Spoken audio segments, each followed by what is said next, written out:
Hello guys, welcome back to our YouTube channel. तो आज है पांचवा रोज़ा और यहाँ बन रही है सहरी। और यहाँ पे मेरी सिस्टर जो है वो बना रही है पराठे, क्योंकि सहरी जो है वो आपको पता है आपको अच्छे से करनी चाहिए ताकि सारा दिन जो है वो आपको भूख का एहसास ना हो। और वैसे भी सहरी करना भी जो है ये भी सवाब होता है। तो बस आज पाँचवा रोज़ा हो चुका है और रूटीन अब तो तकरीबन जो है वो रूटीन सेट हो चुकी है और पाँचवें रोज़े के साथ ही और बहुत अच्छा एक्सपीरियंस जा रहा है रमज़ान का। और मुझे उम्मीद है कि आप लोगों का रमज़ान भी बहुत अच्छा जा रहा होगा और सब इसी तरह से जो है वो अपनी एक जो चेंज हुआ हुआ इस इन दिनों में लाइफ में उससे एंजॉय कर रहे होंगे, उससे लुत्फ़ उठा रहे होंगे। तो बस साथ-साथ जो मेरी सिस्टर है वो पराठे रेडी कर रही थी कि चले पराठे बनाते हैं, क्योंकि भई पराठों के बगैर तो सहरी हो ही नहीं सकती।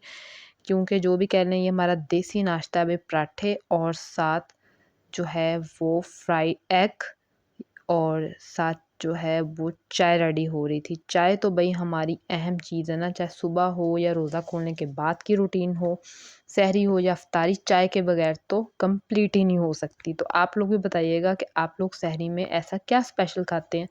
हम तो ज़्यादातर अंडा, पराठा, चाय या फिर कुछ सालन, पराठा, चाय या बाद दफ़ा कुछ हल्का-फुल्का भी ले लेते हैं। तो यहाँ पर हो रही थी सहरी और सहरी जो है वो इंसान को जो है वो भरपूर करनी चाहिए मेरे ख़्याल से, तो ताकि आपका दिन जो है सारा वो एकदम आपकी एनर्जी जो है वो बरकरार रहे और आप बिल्कुल फ्रेश फ़ील करें। तो रोज़ों में बस यही रूटीन होती है कि आप पहले सहरी करते हैं, फिर उसके बाद जो है वो रोज़ा बंद हो जाता है।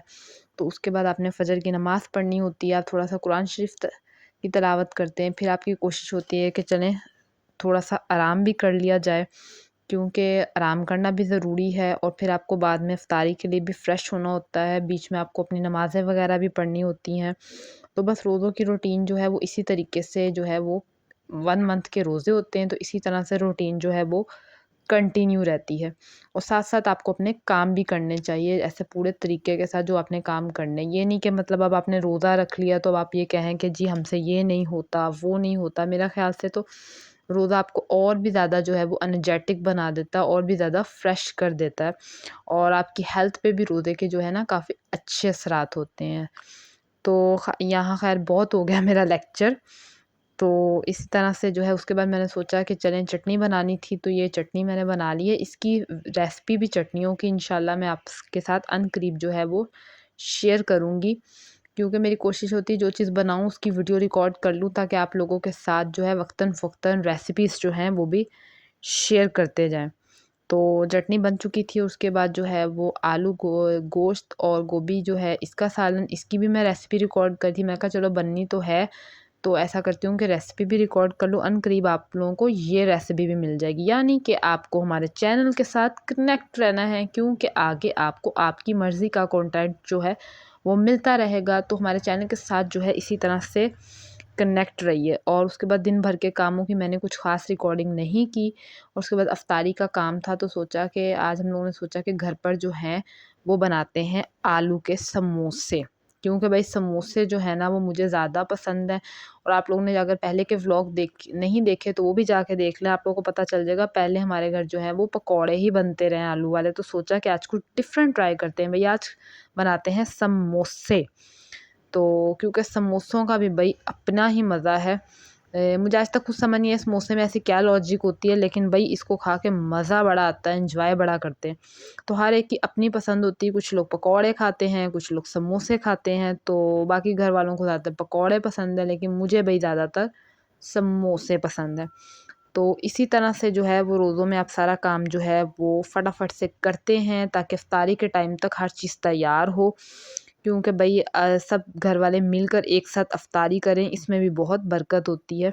तो यहाँ पर जो आज फ्राई करने थे रोल और समोसे वो सारे रेडी हो चुके थे और साथ-साथ जो है वो फ्राइंग का काम भी स्टार्ट हो चुका था। क्योंकि भई हम लोग यही कहते हैं कि टेबल जो है आपने उससे पहले सेट कर लिया हो। तो बस आज की इफ्तारी भी जो है वो सिंपल थी, हल्की-फुल्की थी और हमारी वैसे भी कोशिश होती है कि अब रमज़ान है तो बहुत ज़्यादा नहीं, मतलब जितना आप कर सकते हैं बस आप एक हद तक उतनी जो है वो करें, क्योंकि आपको जो है वो ज़्यादा तवज्जो अपनी इबादत की तरफ देनी चाहिए। ना कि आप बहुत ज़्यादा इस तरह से कर रहे हो कि भई आप अपनी टेबल को ही कोई 20-25 किस्म के खानों से सजा लें। तो रमज़ान बड़ी मुश्किलों से जो है वो हम सबकी ज़िंदगी में आता है और साल में 1 दफ़ा मिलता है। तो कोशिश होती है कि ज़्यादातर हम लोग जो है वो खाने की बस हल्की-फुल्की रूटीन थोड़ी चेंज हो जाती है। तो खाने का भी एहतमाम करते हैं, ऐसी बात नहीं है कि एहतमाम नहीं करते, वो भी करते हैं, लेकिन ज़्यादातर ये कोशिश होती है कि हम लोग अपने जो है इबादत पे तवज्जो दे सकें। तो यहाँ पर जो है वो हमारे समोसे जो हैं वो भी फ्राई हो चुके थे और इस तरह से जो है सब कुछ रेडी हो चुका था और अब मैंने जो है वो टेबल लगानी स्टार्ट कर दी थी। तो आज भी इफ्तारी बस सिंपल मैकरोनी बनाई थी और उसके बाद रोल और ये समोसे थे और साथ हमने सोचा वो खजूरें तो आपको पता है कि लाज़मी होती हैं और साथ जो है वो फ़ांटा की बोतल थी। आज कोई शरबत वग़ैरह पीने को दिल नहीं कर रहा था तो सोचा कि आज चलें कोल्ड ड्रिंक ही पी लेते हैं। तो ये था मेरा आज का व्लॉग और आज जो है वो अल्हम्दुलिल्लाह से 5 रोज़े जो हैं वो कंप्लीट हो गए हैं। तो मुझे उम्मीद है कि आपको जो है हमारा ये व्लॉग भी बाकी व्लॉगों की तरह अच्छा लगा होगा। तो व्लॉग को लाइक किया करें ज़्यादा से ज़्यादा, कमेंट किया करें और बताया करें, अपनी राय का इज़हार ज़रूर किया करें और चैनल को तो लाज़मी सब्सक्राइब कर दिया करें ताकि हमें इसी से पता चलता है कि आप हम लोगों से कितना प्यार करते हैं। तो उसके बाद जो है वो चाय बन गई थी। भई चाय पीनी ज़रूरी है, आप एक फ्रेश हो जाते हैं, आपकी इफ्तारी जो है वो भी हज़म हो जाती है। तो उसके बाद बस यही होता है कि इशा की नमाज़ पढ़नी होती है, तरावी पढ़नी होती है और अगर टाइम मिल जाए तो अब थोड़ा बहुत चलें टीवी वग़ैरह देख लेते हैं। तो बस यहाँ पे मैं अपने व्लॉग को करूँगी दी एंड आपसे मिलेंगे कल, तब तक के लिए अल्लाह हाफ़िज़।